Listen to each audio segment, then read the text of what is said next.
Mesdames, Mesdemoiselles, Messieurs, encore une fois, bonjour et merci de suivre votre émission Objection qui a le plaisir de recevoir Dr Diallo Diop. Vous êtes le vice-président de PASTEF chargé du panafricanisme et des questions mémorielles. C'est un plaisir, Monsieur Diop, de vous accueillir à Objection. Merci d'avoir bien voulu accepter notre invitation. Merci à toi, Bayoumar, pour cette invitation. Alors, Dr Diallo Diop, le combat, quand on parle de combat, quand on parle de formation, mais également quand on parle, oui, de démocratie, quel sens donneriez-vous à ces mots, surtout eu égard à votre trajectoire? Oui, merci. Mais en fait, en Afrique, ces mots ont pour contenu l'abolition de l'esclavage, la fin du colonialisme direct et le renversement du colonialisme indirect qu'on appelle néocolonialisme. Je pense que le terme est plus juste que celui de post-colonialisme ou de post-colonie, qui est encore plus euphémistique. C'est le combat pour la libération de tous les peuples africains et d'ascendance africaine directe, que ce soit notre diaspora d'Occident ou d'Orient. Voilà le contenu que je mets dans ces notions. Oui, le combat a été long. Le combat pour la démocratisation, c'est un sujet jamais achevé, dites-vous. Oui, si l'on s'en tient ne serait-ce qu'à la démocratie formelle, c'est-à-dire le simple droit de vote, les peuples africains, que ce soit au nord comme au sud du Sahara d'ailleurs, n'ont obtenu le droit de vote, c'est-à-dire une certaine citoyenneté, qu'au lendemain de la Deuxième Guerre mondiale, avec l'abolition du régime de l'indigénat. Mais ça, c'est vrai pour les anciennes colonies françaises d'AOF et d'AF, d'Afrique occidentale et d'Afrique équatoriale. Mais l'héroïque peuple d'Afrique du Sud n'a obtenu le droit de vote qu'à la fin du XXe siècle, avec l'abolition de l'apartheid en 1994. Donc, une fois que ce droit formel, c'est un droit démocratique formel, démocratique et républicain formel, était acquis, il fallait poursuivre le combat pour que ce soit un droit réel. Parce qu'on peut vous donner le droit de vote et prendre des dispositions pour que l'expression du suffrage universel ne soit ni libre ni sincère. C'est-à-dire que le vote soit truqué. Et c'est ce qu'on a à peu près dans la quasi-totalité de nos États post-coloniaux, on peut le dire. Oui, on peut le dire. Conflit politique, tension sociale. Qu'est-ce qui se joue présentement au Sénégal? Alors, ce qui se joue au Sénégal, c'est ce qui se joue en fait dans tous les pays du continent. Les peuples veulent la souveraineté, ils veulent la légalité, c'est-à-dire la démocratie, et ils veulent un mieux-être, ils veulent de meilleures conditions de vie et de travail. Et ils se battent pour cela contre les forces coalisées de l'intérieur comme de l'extérieur de nos États qui veulent les en priver parce qu'il est dans leur tradition à eux de considérer les nègres comme des esclaves ou des quasi-esclaves. Oui, mais on est dans le cas du Sénégal. Comment comprenez-vous cette turbulence? À quoi est-ce dû? Les mêmes causes produisent les mêmes effets. Depuis 1960, partons des indépendances.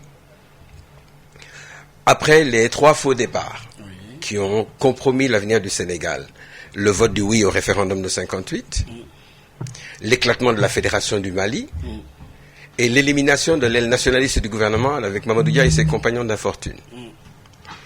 Pour ne prendre que le seul exemple de la première élection présidentielle au lendemain de l'instauration d'une constitution de monarchie républicaine, celle de le référendum de défense 63, et l'élection présidentielle qui est allée avec, mais c'est soldé par un massacre en pleine allée du Centenaire, qui ne s'appelait pas encore boulevard du Général de Gaulle, et où l'armée a tiré sur la population civile désarmée à partir d'hélicoptères.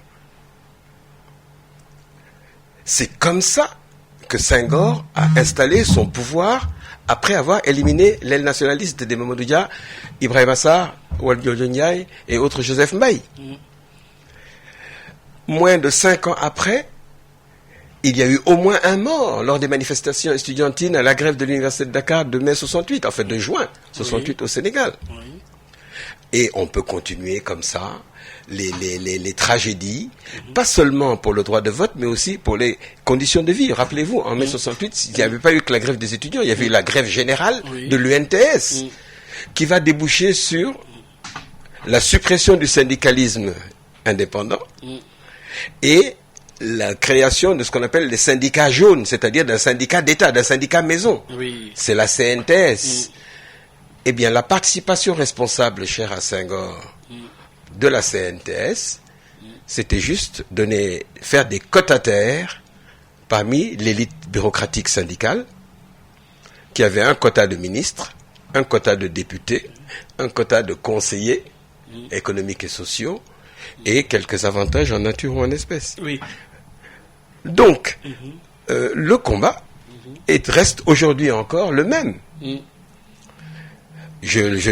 On saute quelques décennies et 2 présidents de transition, le successeur désigné de Léopold Senghor que fut Abdou Diouf, qui après avoir fait 20 ans au pouvoir comme lui a été remercié proprement par une élection libre pour une fois, mais on n'a rien trouvé de mieux à mettre à sa place qu'un clone de Senghor, Maître Abdoulaye Wade.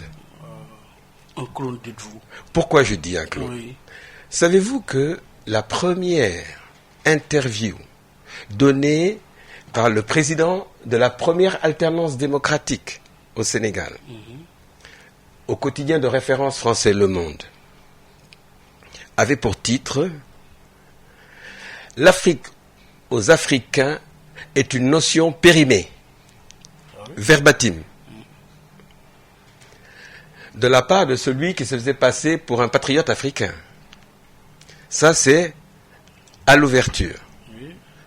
Passons sur la tragédie du Diola, qui a irrémédiablement entaché le début de son mandat, pour venir à la mission sur Benghazi à la fin de son règne. Il a été le seul et l'unique président d'Afrique à trahir le consensus du sommet de l'OUA, et en particulier du Conseil de paix et de sécurité, concernant la crise libyenne et l'opération d'agression armée tripartite franco-anglo-américaine pour la liquidation de Kadhafi. Alors, on va venir sur les conséquences en termes de géopolitique par rapport au rôle que joue le Sénégal, je ne veux pas dire qu'a joué, mais que joue le Sénégal, puisqu'il y a quand même des développements jusqu'à arriver à l'accueil de Marine Le Pen à Dakar. Mais d'abord, oui, notre invité Diallo Diop, aujourd'hui, si nous vous annonçons quelques dates comme 62, 68, mais également 2000-2012, quel sens donnerez-vous à chacune de ces étapes dans notre trajectoire démocratique? Oui, c'est du surplace du point de vue démocratique. Parce que c'est aussi des débats de conquête. Oui, mais vous savez, quand on a par exemple passé du monopartisme, du parti-État, l'UPS, au multipartisme restrictif, avec la loi scélérate sur les 3 courants, dont la seule fonction était de barrer la route au parti de Cheikh Anta Diop, le RND. C'était l'objet de ces 3 courants.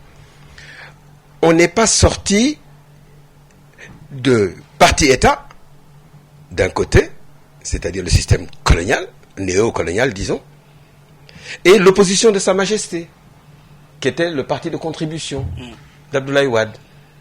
Et pour couronner cette manœuvre frauduleuse, le 3e et dernier courant, qui était le marxisme-léninisme, on l'a donné, je suis désolé de le dire, à un usurpateur, Majmoud Diop.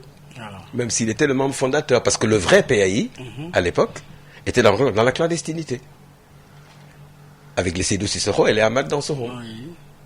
Et il a été obligé de rester dans la clandestinité jusqu'à la chute de Senghor et l'ouverture démocratique d'Abdou Diouf, qui fut un succès principalement dû au combat du RND de Cheikh Anta Diop. Mais une fois que nous avons eu donc un multipartisme, disons, élargi, nous n'aimons pas le terme de multipartisme sans restriction. Oui, c'est pas vrai. C'est pas vrai. Il n'était pas intégral, mais disons qu'il avait été élargi par rapport à celui restrictif de Senghor. On va à la première élection en 83 et le résultat, c'est que les engagements pris par Abdou Diouf devant la direction de notre parti de laisser le suffrage universel s'exprimer librement et dans la sincérité n'ont pas été tenus, n'ont pas été respectés. Ce qui a contraint le RND et son secrétaire général à refuser d'occuper l'unique siège qui leur avait été attribué. Mais qu'ont-ils fait? Ils ont donné finalement ce siège à un transfuge du RND qui avait été exclu du parti entre-temps et qui se retrouvait à siéger sous l'étiquette d'un parti, le Parti de la Libération du Peuple, PLP, qui n'existait tout simplement pas au moment du vote. C'était feu. Maître Babacar Niang, pour ne pas le nommer. Oui. Voyez? Comment un parti qui n'existe pas peut-il avoir un député à l'issue d'une élection démocratique? Ceci montre que finalement, notre jeu démocratique est biaisé, il est faux. Hein? Et on a un des vétérans de la génération de mes oncles, sinon de mes pères, qui avait cette formule. Il disait, mais dans ce pays, tout est faux. Parce que tout est bâti sur du faux.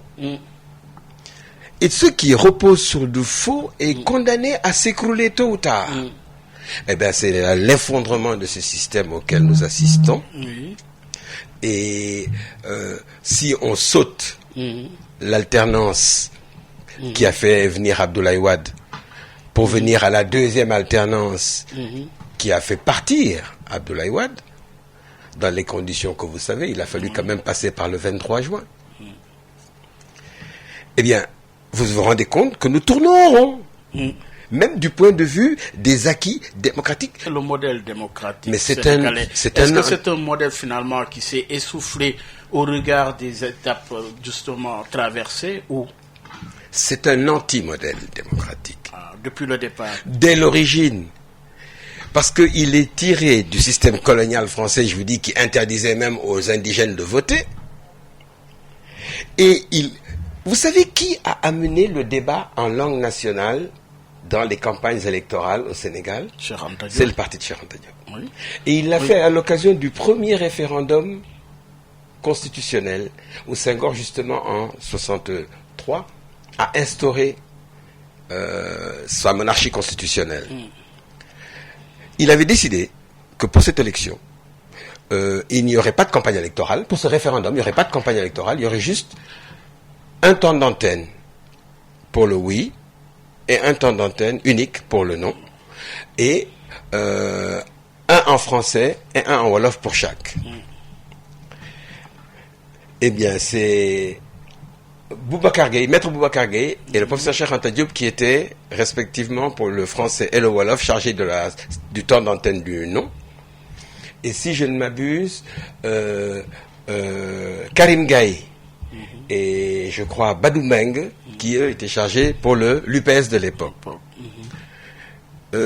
En expliquant pourquoi il ne fallait pas voter cette constitution scélérate qui consistait en fait à se mettre, pour le peuple sénégalais, à se faire passer la corde au cou pour qu'on les traîne comme du bétail, il avait terminé son allocution, Cheikh Anta Diop, en disant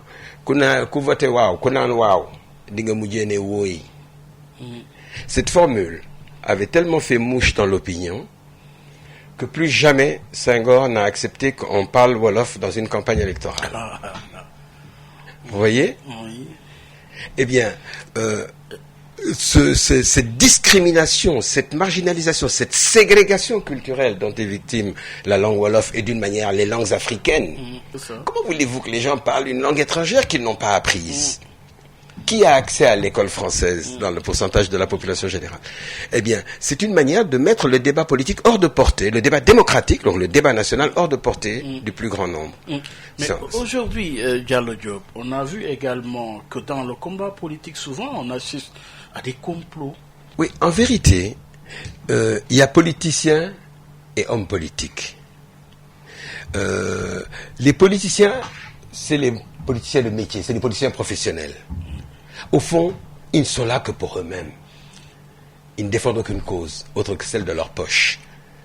Cela n'a rien à voir avec les hommes politiques qui ont des convictions, qui ont des principes, et surtout qui ont un but qu'ils poursuivent, et qui n'est pas un but individuel ni personnel, qui est un but collectif. Lorsqu'il a été élu, après la Deuxième Guerre mondiale, à la mairie de Fort-de-France et comme député à l'Assemblée nationale. Le suppléant d'Aimé Césaire, le docteur Pierre Aliquer, a raconté lors des obsèques de Césaire qu'au soir de leur élection, au Palais Bourbon donc, Aimé Césaire lui a dit, il était plus âgé, hein, Pierre Aliquer était plus âgé que lui. Il a dit, Pierre, dans l'exercice de notre mandat, nous devrons veiller à ce que jamais l'intérêt général ne soit noyé dans les eaux glacées de l'intérêt privé. Et c'est toute la différence entre le politicien et l'homme politique. Quelle que soit son idéologie, l'homme politique a des convictions et il s'y tient parce que c'est ce qu'en quoi il croit et c'est ce pourquoi il se bat. Oui, mais les chasseurs de primes et les chercheurs de place et de positions de pouvoir, donc d'avantages matériels ou d'ailleurs immatériels, ils sont là pour... Ils n'ont aucun intérêt. Oui, mais justement, si nous devons interroger justement la circulation des acteurs politiques sénégalais, alors on peut constater également avec aisance quelque part que ce débat reste toujours plus là, que jamais. Parce que, oui, on voit que finalement, dans les partis politiques, le sens donné à la formation, à l'idéologie impartie à chaque formation politique, pour en élever là où nous en sommes aujourd'hui, est-ce l'échec, justement si je prends l'exemple de la gauche, est-ce que l'échec des héritiers ou est-ce que un parcours inachevé que mènent les leaders de la gauche? Oui, alors, il est difficile de répondre d'une façon générale sur la question, mais le socialisme démocratique du PS, oui, c'est un socialisme du bout des lèvres. C'est du capitalisme colonial qu'ils ont fait pendant leurs 40 ans de pouvoir ici. C'est difficile de dire le contraire. La preuve, lorsqu'on les a dégagés, pensant faire un progrès avec l'alternance wadiste, qui elle se dit libérale. On peut d'ailleurs se demander comment un Africain instruit et informé peut oser se réclamer ouvertement du libéralisme au nom duquel on a asservi, déporté, conquis et soumis leur propre peuple pendant des siècles. C'est au nom du libéralisme. Vous voyez, ils viennent, ils disent qu'ils sont libéraux. Mais qu'a fait l'apôtre du libéralisme pendant ses 12 ans de pouvoir, ou son successeur tout aussi libéral que lui, en parole, jusqu'à la fin de son règne? Oui. Ils ont restreint les libertés au lieu de les élargir. Ils nous ont ramenés en arrière au point que même maintenant les alternances électorales pacifiques apparaissent compromises, pour dire le moins. On verra l'issue de la bataille en cours. Parce que à quoi se ramène le combat actuel? Mais justement. Il se ramène à la volonté du président sortant de se maintenir au pouvoir envers et contre la loi. Et sur quoi il compte, comme d'habitude? Sur la force. La ruse ou la force? Les deux reviennent au même. Oui. Parce qu'elles visent à tordre le cou à la règle du jeu par pure opportunité politicienne. C'est-à-dire, au fond, pour continuer à vivre sur le dos de la bête en laissant les concitoyens crever à petit feu, c'est pas leur problème, puisque de toute façon, tout ce qu'ils ramassent, ils l'exportent à l'étranger. Oui, vous parliez tout à l'heure du surplace. Aujourd'hui, ça veut dire que tout le combat qui a été mené jusqu'ici, en tout cas, n'arrive pas à trouver une solution. Pourquoi? Quel est le problème? Parce finalement, qu'il a été trahi par ses dirigeants. Ils ont fait des promesses qu'ils n'ont pas tenues. L'exemple le plus emblématique, c'est lorsque, après un demi-siècle pratiquement, de fausse indépendance, où le Sénégal était encore comme une colonie française, une néocolonie, et qu'il y a eu l'alternance sous Wade, et que très vite on s'est rendu compte que plus ça changeait, plus c'était la même chose. On a laissé le jeu électoral biaisé en boycottant, l'opposition démocratique, nationale et démocratique, a boycotté les élections présidentielles, l'élection législative, de 2007, après que la présidentielle ait été manifestement truquée. Vous vous souvenez? Ils se moquaient même de nous après leur coup de force électorale en disant peut-être que c'est les djinns qui ont voté. Mais ce qui est un fait, c'est que les soi-disant libéraux n'ont pas osé célébrer leur victoire après la réélection du président Wade par les djinns. Et on décide de leur laisser le système électoral frauduleux, qui reposait sur la double carte, vous savez, d'identité électorale, tout le monde connaît, les astuces sont innombrables, et on est allé à la convocation des assises nationales, qui ont abouti au consensus politique le plus large jamais constitué dans ce pays. C'est sur la vague post-assise, et en particulier sur la charte de gouvernance démocratique, qui en est la quintessence, qu'a surfé l'actuel président pour se faire élire et que dégager Wade. Mais une fois installé aux commandes dans le palais du gouverneur général, qu'a-t-il fait? Il a jeté à la poubelle et la charte de gouvernance démocratique des assises nationales et le rapport qui l'accompagnait, mais mieux, ou pire. A-t-il signé sous réserve? Il n'y a aucune réserve. Le fac-similé de la page de signature de la charte par Macky Sall, secrétaire général ou président de l'APR, je ne sais plus, elle est disponible. Il n'y a pas de place, il n'y avait pas de place prévue pour inscrire des réserves. Ou vous signez ou vous signez pas. Et il a signé mieux, ou pire, justement.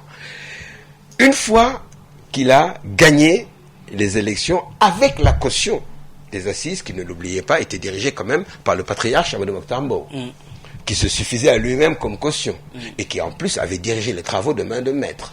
Il n'y a pas eu, je vous dis, on pourra parler plus tard peut-être des quelques lacunes qu'il y a dans les assises, mais le résultat était probant. Il parlait de refondation de la société et de l'État. C'était ça le programme. Mais quand il arrive dans l'euphorie de l'accès au palais du gouverneur général, qu'est-ce qu'il fait? Il commandite la mise en place, toujours au même président Mbow, d'une commission nationale de réforme des institutions, puisque tout le monde était d'accord que c'était l'urgence de l'heure, pour qu'on rétablisse un certain consensus. Eh bien, rebelote, le président Mbow forme une nouvelle équipe, s'acquitte magistralement du travail, dans des délais plus courts que prévus, et dépose. Même pour déposer d'ailleurs, il lui a fallu temporiser, parce que on a fini par lui dire, mais pourquoi tu es pressé? C'est moi qui t'ai donné l'ordre. Je te dis d'attendre. Attends que je t'appelle. Quand il se décide enfin à l'appeler, et qu'il y a la cérémonie de remise des conclusions, dès le lendemain, il fait attaquer le rapport et son contenu par son... il s'agit d'Ismaël Madior. Merci. Par Ismaël Madior. Attaque sournoise, qui était à l'époque, je crois, simple conseiller du président. C'est après qu'il va prendre du grade. Eh bien, ça voulait tout dire. Puisque non seulement moom dafay xaatim far, mais dafa wax waxet. C'est-à-dire, c'est pire encore que ce que Abdoulaye Wade nous avait fait et qui lui a coûté d'ailleurs le pouvoir. Eh bien, aujourd'hui, il est rattrapé par les faits. Il est à nouveau confronté aux impasses de son système étatique frauduleux, qu'il avait les moyens de réformer et de reconstruire sur des bases patriotiques et démocratiques, Oui. telles que le voulait le Parce peuple. que finalement, on nous dit tout le temps, on nous parle de refondation de l'État. Oui, en parole. Oui, sans pour autant que les actes ne suivent. Finalement, c'est quoi, encore une fois, les entraves à ce processus? Mais les avantages acquis par les régnants, les gens qui sont aux commandes du pays, et par leurs maîtres français. Ils ne veulent pas lâcher la proie. Le Sénégal est la plus vieille colonie française d'Afrique. Nous sommes à plus de 4 siècles d'occupation française. Alors qu'un pays comme la Guinée n'a connu que 60 ans d'occupation coloniale. Et les autres 70 ans, le Mali 65 ans. Nous, c'est 4 siècles et demi. Ça laisse des traces. Et s'ils ne veulent pas lâcher la proie, Oui. donc il va falloir les dégager. Dans la chronologie des faits, on en est arrivé justement à une situation pour le moins complexe. Vous constatez depuis un certain temps de la turbulence au Sénégal, politique. Vous suivez le rapport de force entre l'opposition et le parti au pouvoir. Les gens sont inquiets aujourd'hui. D'abord, vous, êtes-vous inquiet de cette situation dans laquelle se trouve le Sénégal? Disons que la situation est malsaine, politiquement, économiquement, socialement. On pourrait même dire culturellement. Mais pourquoi? Et par la faute de qui? C'est simplement parce qu'une fois de plus, le pouvoir en place, minoritaire et anxieux, et le suffrage universel vient de le prouver, veut modifier les règles du jeu en cours de partie. Unilatéralement, c'est-à-dire, encore une fois, fouler aux pieds la loi fondamentale. Mais ici, il y a le job invité d'objection. L'origine de ce problème, on parle justement d'une affaire de justice avec l'affaire Sud Beauté. Oui, Aujourd'hui, oui. le résultat, il est là. On voit Ousmane Sonko qui dit mener un combat, accentuer le combat, suivi de son parti, finalement, de la coalition Yewwi. Et en face, il y a également une coalition gouvernementale, quoi qu'on puisse dire, qui est l'incarnation de l'État du Sénégal.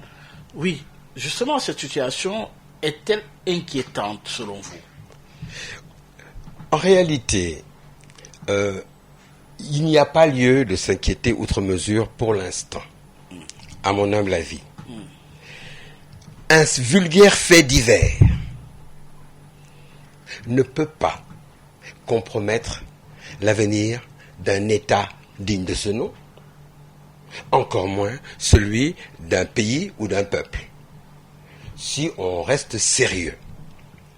Mais il semble que le problème actuel résulte d'une volonté obstinée de perpétuer une tradition politique récente.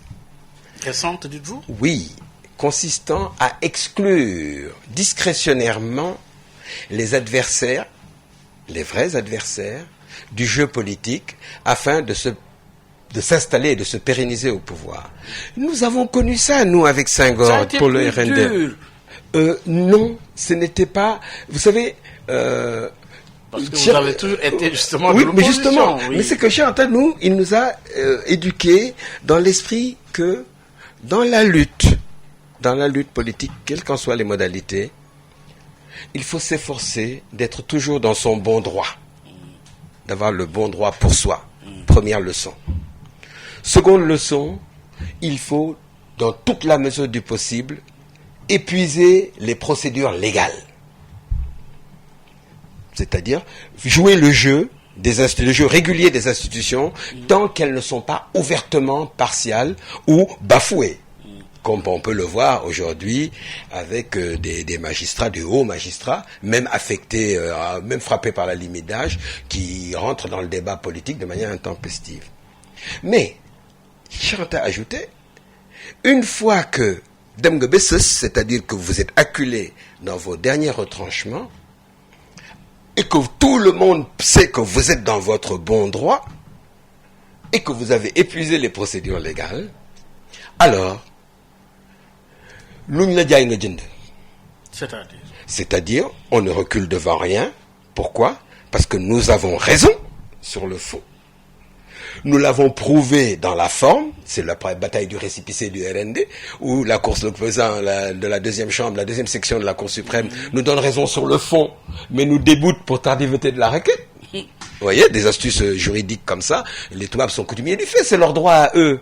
Mais chez nous, c'est le droit colonial. Hein. Mais, une fois qu'on en est là, on dit, bon, maintenant, construisez le parti à travers le pays et dans la diaspora. Dans la clandestinité. Ouvertement, justement. Oui. On a refusé la clandestinité. On a, au grand jour. Et il leur dit, c'était à l'issue du verdict en plein tribunal, hein, oui. Du palais de justice, on met un tonneau. Cheikh Anta est monté sur un tonneau. Et il a dit, allez maintenant, rentrez chez vous calmement, dans le calme et la dignité, et continuez à édifier le parti comme vous le faites depuis 2 ans. Et si on vient vous demander au nom de quoi vous continuez à tenir des réunions chez vous, dites-leur que c'est Cheikh Anta qui nous a dit de le faire, que si vous avez des comptes à demander, allez lui demander à lui, il habite à Fann à telle adresse. Et c'est bien simple, pour rentrer chez lui, il n'a pas pu prendre sa voiture, les gens l'ont escorté du palais de justice jusqu'à sa résidence à Fann. Mais ils ont fini par venir nous donner nos récépissés. Or, ce jour-là, dans le palais, Cheikh avait dit, un jour, vous verrez, ils viendront nous remettre notre récépissé et on en fera un chiffon de papier, on le jettera à la poubelle. Non. Parce qu'un parti, c'est pas un papier, un certificat de naissance. Un parti, c'est une volonté collective organisée. Oui, mais en vous écoutant avec cette philosophie incarnée par Cheikh, est-ce que vous avez les mêmes objectifs que recherche aujourd'hui le PASTEF, raison pour laquelle vous avez adhéré au PASTEF? C'est exactement le même programme. C'est un programme de libération nationale, d'égalité sociale et de réunification africaine. Parce que la condition du salut de l'Afrique, c'est son unification sur des bases souveraines, démocratiques et populaires. Et ça va commencer, comme toujours, par un travail d'éducation, d'éveil et de préparation culturelle.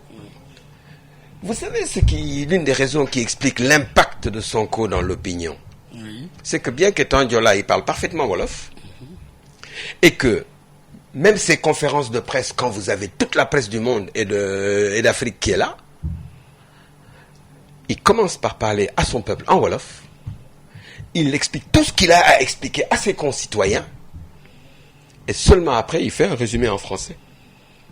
Et quand nous allons nous atteler à un véritable plan de réunification de l'Afrique, et pas seulement de l'Afrique de l'Ouest, pour que des avatars, ou des bâtards comme la CEDEAO ne nous bougent plus l'horizon, mais nous aurons une seule et unique langue de travail pour les États africains unis. Et ce ne peut être qu'une langue africaine. Quand vous voyez Macron venir oser dire que la langue du panafricanisme c'est le français, il se paye notre tête. Mais alors, oui, Diallo Diop, il se moque de nous. Oui, aujourd'hui, le débat, il est posé. C'est le débat de la 3e candidature. Mais avant, il y a également le rôle et la place de la justice. D'hier à aujourd'hui, et avec le recul, comment analysez-vous la justice dans la démocratie, surtout dans cette trajectoire démocratique sénégalaise? Est-ce que la justice telle qu'elle est conçue est une source d'affaiblissement de la démocratie sénégalaise? Alors, en théorie, dans les républiques selon le modèle européen, vous avez 3 pouvoirs constitutionnels. Vous avez l'exécutif, le législatif et le judiciaire. Et qui sont d'égale dignité, en théorie, et indépendants les uns des autres. Et vous avez des lois et règlements qui règlent leurs rapports réciproques. Exact. Et dans ce qui concerne le corps judiciaire, vous avez en tout cas nous c'est ce qu'on connaît dans le modèle français puisque c'est la référence obligée locale, on a ce qu'ils appellent une magistrature debout, et ce sont les procureurs et leurs substituts. Et une magistrature assise, ce sont les juges du siège, comme on dit, c'est-à-dire c'est eux qui ont la décision de justice. Eh bien, il y a un troisième ordre de juges dans notre pays, et il n'y a pas qu'au Sénégal. C'est une magistrature couchée, à plat ventre, devant l'exécutif, parce qu'il n'y a pas de souveraineté du pouvoir judiciaire. C'est une culture Non, acquise. c'est un vice constitutif. Parce qu'au fond, tout ça, ça vient du colonialisme. Vous savez, du temps des Français, de l'administration directe, où nous étions donc des possessions françaises. Et au Sénégal, c'est depuis 1553, à Saint-Louis. Quand une loi est votée en France, que ce soit sous la France monarchique ou sous la France républicaine, le gouverneur de la colonie, c'est lui qui décide est-ce que cette loi votée pour la métropole est applicable dans sa colonie ou pas. Je ne sais pas si vous voyez ce que je veux dire. Oui, bien sûr. On vote l'abolition de l'esclavage à la Convention. Eh bien, le gouverneur de la colonie du Sénégal peut décider que non, on va maintenir l'esclavage au Sénégal parce que les nègres ne sont pas encore prêts pour avoir des droits de citoyens. Ça vient de là. Une magistrature couchée contre laquelle le corps des magistrats qui se respectent s'est insurgé. Pourquoi croyez-vous qu'on a fait toutes ces misères au juge Téliko quand il était président de l'Union des magistrats du Sénégal? C'est parce qu'il voulait mettre fin à cette tutelle étouffante de l'exécutif. Eh bien, l'une des raisons pour lesquelles le président Sall a refusé d'appliquer les conclusions des assises nationales, c'était justement la refonte du pouvoir judiciaire qui était prévue pour lui donner son vrai statut d'arbitre des conflits institutionnels entre l'exécutif et le législatif. Et aujourd'hui, on a vu que dans l'affaire Sweet Beauté, le dossier atterrit à la chambre criminelle. Oui. Ousmane Sonko dit se battre. Beaucoup d'instances l'ont demandé de ne pas se rendre à ce procès. Vous, avec le recul, quelle appréciation faites-vous de la réaction des uns et des autres? Alors, en fait, le complot est tellement grossier et ridicule au fond que l'opinion est révoltée dans sa grande masse, dans les larges masses. C'est un scandale indigne même d'une république arachidière. Et donc la réaction de la population, c'est surtout après le meeting de Kermassar, c'est de dire n'y va pas, mais nous sommes trop avisés pour répondre aux injonctions d'une foule en colère. Pour l'instant, la décision du parti est réservée. On attend de voir jusqu'où ce pouvoir est prêt à aller sur cette question. Il y a juste à annoncer la date de la tenue de ce procès.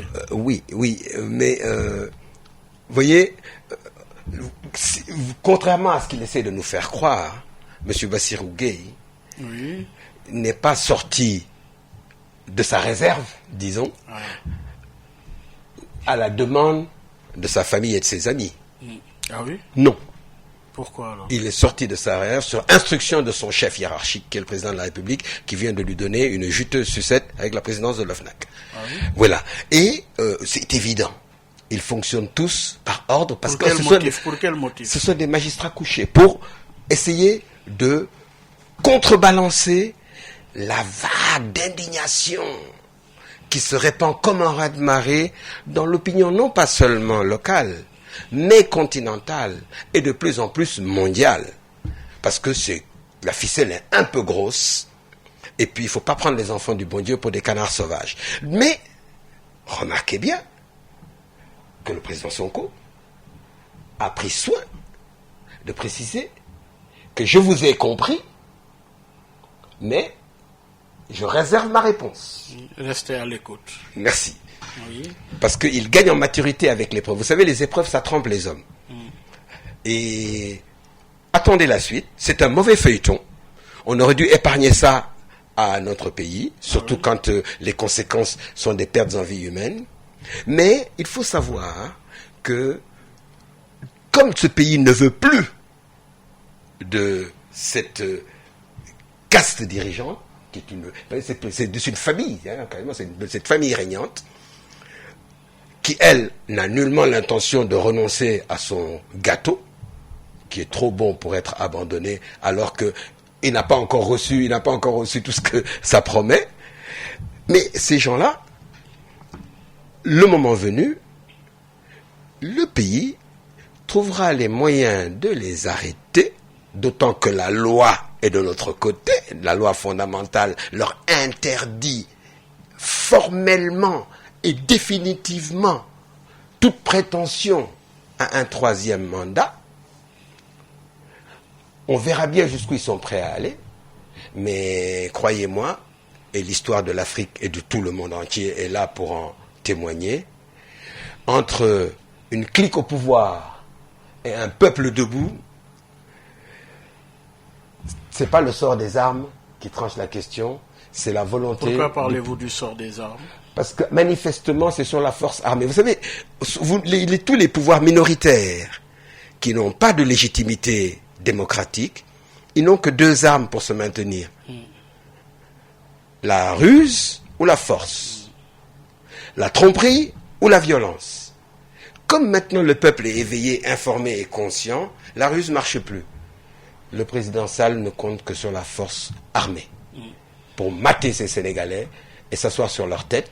C'est une mission au-dessus de ses forces. Avant justement d'en prendre la dernière partie de l'émission, pour rappeler à nos auditeurs que vous suivez Objection, que reçoit Dr Diallo Diop, qui est vice-président de PASTEF, mais notre invité est également chargé du panafricanisme et des questions mémorielles au niveau de PASTEF. Alors, oui, aujourd'hui, on a également assisté à la déchéance de Mme Aminata Touré de l'Assemblée nationale.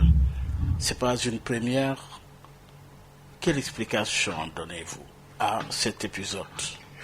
Rien d'autre que un banal épisode, une banale répétition des règlements de compte étatiques, impériaux.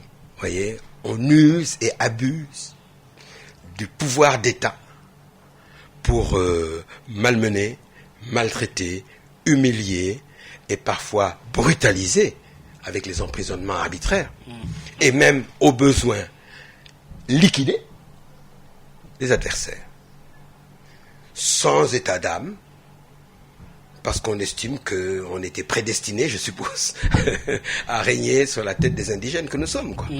Alors, docteur Diallo Diop, arrêtons-nous sur justement ce combat démocratique mais à connotation géopolitique. Aujourd'hui, à travers l'Afrique, résonne le réveil de la jeunesse africaine. On a vu également quelque part avec la France que c'est devenu problématique, que ce soit au Mali, récemment au Burkina Faso. Mais d'abord, si nous devons analyser l'accueil observé par le président Macky Sall à Marine Le Pen, quel sens donnez-vous justement à cet accueil, pour le moins critiqué partout en Afrique et au Sénégal? Mais c'est scandaleux de recevoir en catimini. Pourquoi il s'est caché de cette audience? Et il ne s'en est pas vanté, comme d'habitude, quand il rencontre des chefs d'État occidentaux ou des personnalités occidentales. C'est un scandale que l'apôtre... Marine Le Pen, son parti est un parti de type néofasciste, raciste, négrophobe, arabophobe. Qu'est-ce que peut bien lui apporter cette vieille folle pour qu'il lui accorde tant de temps et d'honneur?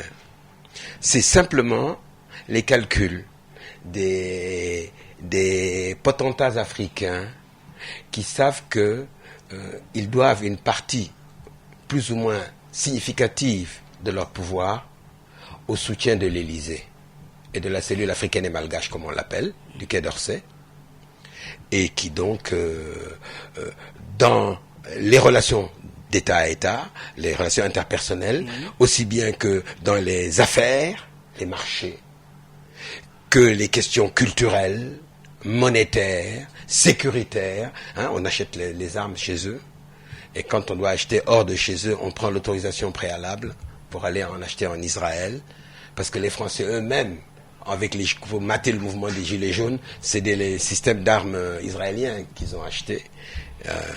Les LBD, les fameux LBD qui vous mutilent sans vous tuer. Bref, c'est un scandale. C'est un petit peu comme si il s'amusait à recevoir Benjamin Netanyahou, alors que le peuple martyr de Palestine subit les tueries et l'univers carcéral et concentrationnaire depuis plus d'un demi-siècle. Eux, c'est 48, la résolution des Nations Unies qui leur a donné la moitié de la Palestine. Bref, pour moi, ils sont conséquents. Ils prévoient que Macron va pas faire de vieux os à l'Élysée. Et Marine Le Pen est une de ses challenges, est une de ses successeurs potentiels. Comme lui, il voudrait distribuer la manne pétrolière et gazière pour la décennie à venir au bénéfice de son clan familial et conjugal. Eh bien, il marque des points, il avance des pions. Et il donne des gages. Parce que cette dame n'est pas fréquentable. Il faut voir comment elle parle de nos compatriotes, comment elle voudrait qu'on traite nos compatriotes qui vivent dans l'émigration en France. Elle est partisane des ratonnades anti-nègres et anti-arabes. Que c'est comme ça qu'on doit traiter les nègres et les arabes et les bicots. Oui. Mais alors, justement, de ce point de vue, ça nous permet de revisiter l'état de notre coopération avec la France. On voit que quelque part, que justement, ils ne sont plus bien accueillis, les Français. Quand je parle des Français, je parle de l'État français, que ce soit au Mali ou récemment au Burkina Faso. Le président du PASTEF parlait lors d'une émission que le problème n'est pas de changer pour changer. Où se trouve la nuance aujourd'hui? Alors, la nuance, c'est plus qu'une nuance. Vous voyez, il faut d'abord préciser que cette notion de sentiment anti-français galvaudé par les médias stipendiés de la France néocoloniale relèvent de la tromperie. Il n'y a pas de sentiment anti-français en Afrique. Par contre, il y a des positions anti-France africaines. C'est-à-dire que d'abord, c'est pas un sentiment. Les sentiments sont par définition passagers et volatiles et fugaces. Là, il s'agit de positions qui sont maintenant affirmées. Elles étaient en gestation, elles étaient ascendantes. Maintenant, le phénomène devient massif. La preuve, ça ne se limite pas à 1 ou 2 ou 3 pays. Vous observez ça partout, à travers le continent. Et c'est pas seulement dans l'ancien empire français d'Afrique. Vous avez exactement le même phénomène dans les anciennes colonies britanniques. C'est-à-dire, c'est la question de la souveraineté qui est à l'ordre du jour pour les nouvelles générations africaines. Elles ne supportent plus la domination, la tutelle et le pillage de nos ressources au profit de l'étranger, en nous laissant la grande majorité des Africains dans une misère. Quelle est la situation d'aujourd'hui? La situation par rapport justement à l'état de la coopération bilatérale avec la France. Et comment devrait-elle être cette En fait, ce que nous voulons, c'est traiter avec tous les États du monde non africain sur un pied d'égalité. Parce que c'est le principe d'égalité et de réciprocité dans les relations internationales. Ça, c'est pour l'extérieur. Mais par contre, à l'intérieur, la nouvelle stratégie que les Africains vont devoir déployer, c'est la stratégie d'unification politique des États coloniaux, issus du partage impérial de Berlin, qui ont démembré notre continent pour se le partager. Ils l'ont taillé en pièces. Eh bien, nous allons devoir le remembrer pour le reconstruire. Dans notre esprit à nous, la nation à construire ou à reconstruire et la patrie à défendre, c'est l'Afrique. C'est pas le Sénégal, c'est pas la Gambie, c'est pas la Mauritanie, parce que vous pouvez pas défendre la Gambie toute seule. Vous pouvez pas. Voilà, ça n'a même pas de sens. Alors sortons du schéma berlinois et travaillons dans une perspective et une orientation africaine, et encore une fois, avec la seule contribution utile que l'Union africaine ait apportée à notre cause, cette notion de la diaspora qui est notre 6e région. Et ça a été voté, et c'est effectivement vrai que notre diaspora d'Occident comme d'Orient peut apporter une contribution substantielle, sinon décisive, à la reconstruction souveraine de l'Afrique, mais qui ne doit être qu'une reconstruction unitaire. Quelle qu'en soit la forme, ça c'est aux Africains d'en décider, et ça ne regarde que les Africains. Alors, une dernière question, notre invité. Oui, parlons de responsabilité historique aujourd'hui, de responsabilité historique avec la gauche. Oui, Diallo Diop, la gauche peine à se forger une nouvelle jeunesse et reprendre l'initiative dans l'opposition. Les héros sont-ils fatigués ou la relève n'a-t-elle pas été assurée? Alors là, je suis particulièrement à l'aise pour répondre à cette question, parce que le RND, vous savez, moi au départ j'étais un militant maoïste. Oui. Garde rouge, tendance Lin Piao, carrément. Mais c'est Cheikh Anta qui m'a sauvé. Oui, parce que j'ai lu Nation Nègre à Kédougou, en prison, et je suis tombé... Vous ne regrettez pas d'avoir quitté le combat pour le maoïsme?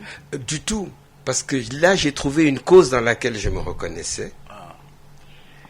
Et voyez-vous, ce n'est pas un hasard si aussi bien nous, les anciens communistes repentis, que des militants d'Andedjeuf, aujourd'hui Yonou Askanui, qui eux sont encore aujourd'hui des militants du marxisme, de la cause marxiste-léniniste, et des forces politiques de diverses obédiences viennent toutes fusionner dans le parti des patriotes africains pour la solidarité, l'éthique et le travail, la fraternité, l'éthique et le travail.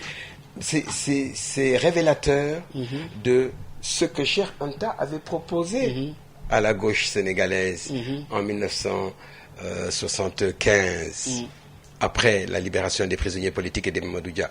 Savez-vous que Mamadou Dia était membre fondateur du RND? Et que l'Assemblée générale constitutive du parti a été présidée par son représentant, parce qu'il n'est pas venu, lui, disant que nous n'avions pas encore été amnistiés. Nous avions été graciés, mais non amnistiés. Et donc, il attendait de l'amnistie pour pouvoir déclarer son adhésion et participer à la construction du RND. Mais c'est Feu Aronassi, Amadou Aronassi, fidèle parmi les fidèles de Mamadou Dia, qui a signé le procès-verbal de l'Assemblée générale constitutive du RND. Voyez? Donc, quand aujourd'hui, je me retrouve dans PASTEF, dont le symbole vivant est Feu le président Mamadou Dia, et que maintenant, ils y ont ajouté l'image de du professeur Cheikh Anta Diop, et que jamais 203, ils l'ont complété par celle de Thomas Sankara. Pour nous, l'Afrique recommence à marcher sur ses propres jambes. Elle va relever la tête, elle a relevé la tête, elle va commencer à avancer. Et croyez-moi... L'initiative a été reprise. On verra. Et le combat aussi. Le combat est en cours. L'hostilité dont nous faisons l'objet montre bien que nous sommes perçus comme une menace pour le système, comme nous disons nous. C'est-à-dire pour l'establishment. Et ils ont raison d'avoir peur. Parce que oui, le système est mortifère pour les Africains. Voyez-le dans l'immigration clandestine, ou dans le pillage des ressources, ou encore dans la poubelle qu'est l'Afrique pour les déchets en tout genre de l'Occident industrialisé. Ça va depuis les déchets vestimentaires et les faux médicaments, jusqu'aux véhicules automobiles et aux déchets informatiques. Ils déversent tout leur trop-plein chez nous, après avoir pillé les ressources. Ça ne peut pas continuer. On ne peut pas continuer à se ruiner pour enrichir le reste du monde. Voilà. On va redresser la barre, mettre le continent sur les rails en l'unifiant et en le démocratisant et en mettant en synergie tous les innombrables talents et toutes les innombrables ressources dont regorge notre continent, sa première richesse étant sa ressource humaine et évidemment d'abord sa jeunesse. Dans la jeunesse. Et vous savez, dans la chute de l'apartheid, ça a commencé avec Soweto 1976. Hector Peterson, le premier martyr, il avait 14 ans. Et quand on l'a abattu, ils ont pris son cadavre et ils ont continué à marcher sur les balles avec. 10 ans après, les carottes étaient cuites. Et les gens négociaient la passation. Malheureusement, la transition, là-bas aussi, s'est mal passée parce que ils ont voulu régler le problème de l'Afrique du Sud en ignorant la Namibie, le Lesotho, le Malawi, la Tanzanie, le Mozambique. Et le Congo, qui est la mine, c'est le trésor, c'est le cœur palpitant du continent africain. Tant qu'on n'a pas réglé la question congolaise et sorti les Nations Unies du Congo, mais nous n'irons nulle part. Ils sont là-bas depuis 1960. Et comme le disaient nos compatriotes maliens, ils ont laissé assassiner le libérateur du Congo par l'étranger. Les Nations Unies, ils étaient là-bas en 1960, au moment de l'assassinat de Lumumba. Et lorsque le secrétaire général des Nations Unies de l'époque, le Suédois Dag Hammarskjöld, a manifesté des réserves sur cette liquidation pour le moins intempestive, on l'a abattu lui aussi.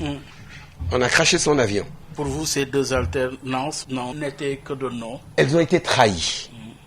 Alors, il faudra maintenant, l'enjeu de la prochaine, c'est de faire en sorte qu'elle ne le soit pas. Et que tous les espoirs apparemment immenses que nos concitoyens mettent dans la nouvelle génération des combattants du patriotisme et de la démocratie africaine ne soient pas déçus. Et que, quand on en reparlera, disons, en 2025, qu'ils puissent se dire, le jeu en valait la chandelle, quel que soit le prix qu'il a fallu payer. Le moment est le bon. Si on laisse passer cette occasion, on risque d'être retardé encore de quelques décennies. Or, nous avons déjà un demi-siècle de retard par rapport... Vous aviez exactement le même phénomène dans les années 50 et au début des années 60. C'est toute l'Afrique qui était debout pour la fin du colonialisme. Ils nous ont piégés avec... Pourquoi l'Afrique rate-t-elle ces rendez-vous? Mais parce qu'on s'est fait avoir par l'élimination des vrais patriotes africains de tous les pays, de toutes les colonies, et l'avènement de suppôts, de fantoches, de valets de l'impérialisme européen, et par le biais qui se sont fait avoir essentiellement par deux grands pièges. Le piège monétaire, la dette. Ils décident que tout ce qu'ils ont mis dans soi-disant la mise en valeur de nos colonies, de leurs colonies, devient la dette du nouvel État indépendant. Alors que c'était une mise en valeur pour l'enrichissement de leurs propres entreprises et de leur État. Nous avons accepté d'assumer cette dette, qui est une dette scélérate. Mais quand vous refusez de la payer, demandez à Khomeini, quand il a renversé le Shah d'Iran et qu'il a dit qu'il n'héritait pas de la dette du Shah. Vous voyez ce que ça lui a coûté. Eh bien, ça c'est le premier. Le deuxième, évidemment, le piège sécuritaire. Leur armée, qui forme nos armées, leur police, qui forme notre police, leur gendarmerie, qui forme notre gendarmerie, leurs enseignants, qui forment nos universitaires. Et donc, le système continue, pour l'essentiel, tel qu'il avait été mis en place par eux. Et c'est au bout d'une décennie, ou d'une décennie et demie, que les Africains se sont rendus compte de la farce, du piège dans lequel on les avait enferrés, et qu'il y a eu les nouveaux soulèvements populaires qui vont mener aux conférences nationales. Ils détournent les conférences. Vous savez, les Français, ce qu'ils font chez nous, ils le font depuis 1804, à Saint-Domingue, avec la révolution haïtienne et la première abolition de l'esclavage. Donc ils ont des siècles et des siècles d'expérience sur l'abolition de l'esclavage et son rétablissement par Napoléon, sur la dette, la rançon de l'abolition de l'esclavage. C'est Haïti qui a remboursé pour avoir les propriétaires d'esclaves. Aucun esclave n'a été indemnisé. Mais si vous voyez les Noirs américains qui, 60 ans après, Lincoln va leur accorder l'abolition, sous prétexte à la fin de la guerre de sécession, en leur promettant à chacun 40 acres de terre et une mule pour l'exploitation agricole, en 1960, 100 ans après, un siècle après, ils attendaient toujours les 40 acres et la mule, et en plus, ils n'avaient toujours pas le droit de vote. Oui. Ni le droit d'accès à l'université. Bref, plus ça change, plus c'est la même chose. Oui. C'est un combat sans fin, mais les Africains qui sont endurants, qui étaient les premiers humains sur Terre et qui seront vraisemblablement les derniers, le jour où ils vont détruire la planète, continueront à combattre jusqu'à ce qu'ils imposent le respect de leur égale dignité et de leur humanité à ceux qui le leur ont dénié. N'est-ce pas? On parle de résistance, d'endurance, mais également de conquête démocratique. Et de préférence pacifique et non violente, parce que si c'est à la régulière, avec une libre expression du suffrage, il n'y aura même pas deuxième tour. Ça, je vous incite à prendre le pari. Engagement signé Diallo Diop, notre invité, pour rappeler que Diallo Diop est le vice-président de PASTEF, chargé du panafricanisme et des questions mémorielles. Ça a été encore une fois un plaisir et merci encore. Plaisir partagé. Mesdames et messieurs, merci à toi. Merci de nous avoir suivis. Excellent dimanche. Rendez-vous la semaine prochaine avec un autre invité. Gardez l'écoute sur la 98.5. Au revoir.